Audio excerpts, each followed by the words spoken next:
Thanks for joining us, Chris. Obviously another weekly update on the stable's progress. Big day in Brisbane on Saturday with the Group 1.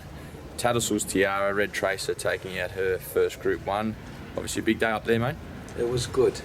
Rounded off a very good winter for us. Obviously we had some bad news with Rangi and Stout Hearted, but winning performances were very good with some up and coming horses. So it was certainly a good reward for Red Tracer, and it was also a highlight to have She's Clean in the race, who ran well, and hopefully she can do what Red Tracer's done in the next 12 months, because that's basically where Red Tracer finished in the race last year.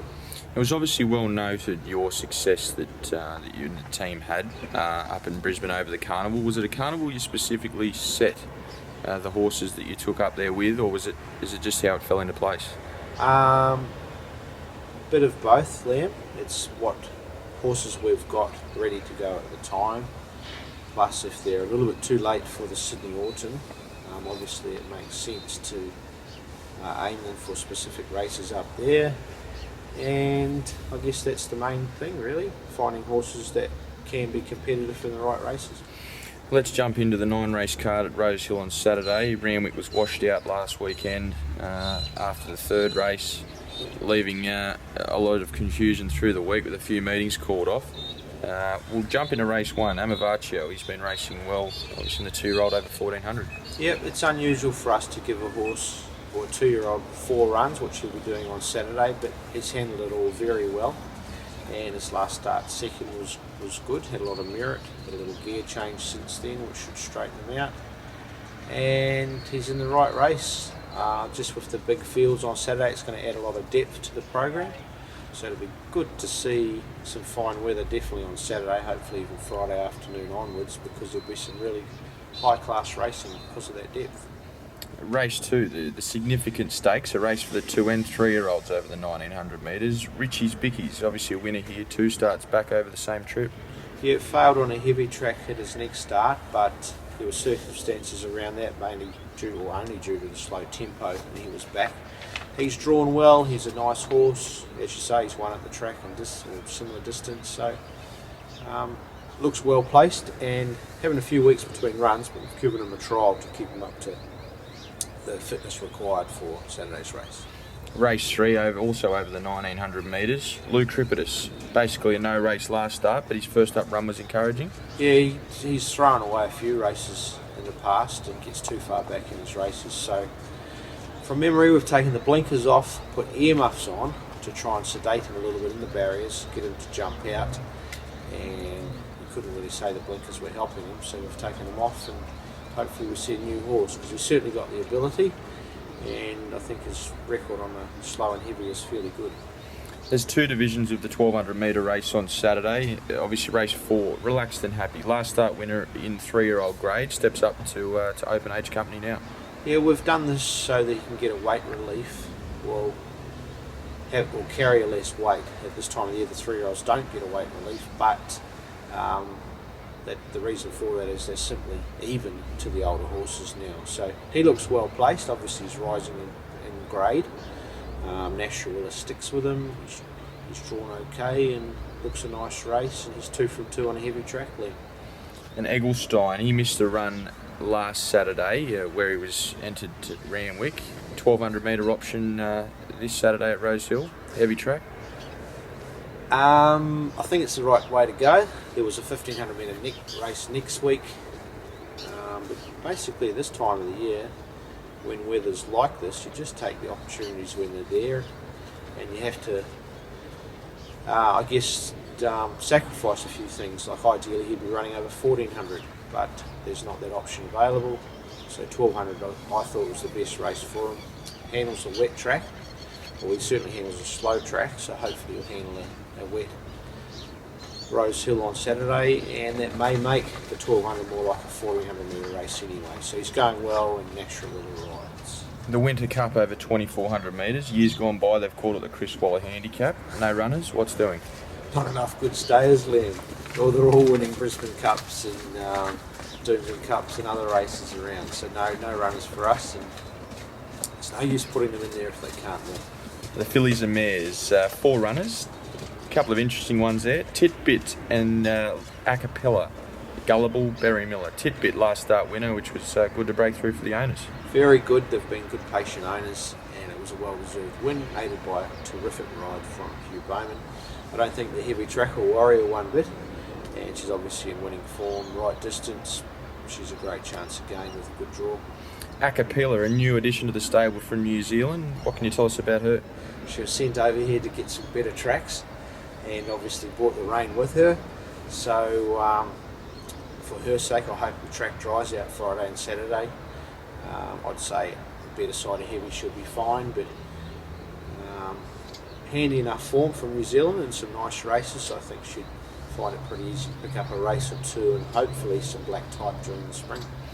Gullible, she's been knocking on the door, mixed her last couple of runs, but she sort of looks well placed here.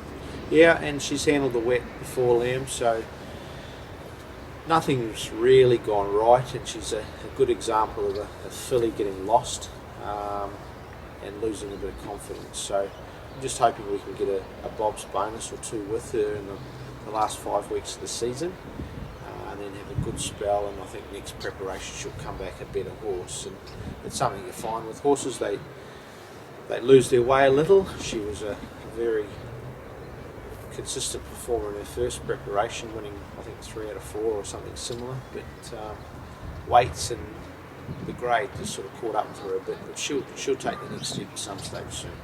And Barry Miller for the Ingham family. She was entered at Warwick Farm on Tuesday. Obviously that meeting was called off. If you've elected to stick to Saturday grade with her. Yeah, she deserves to be there. Her last run in particular was very good. She had no luck. She was 3 and 4 wide, and similar grade.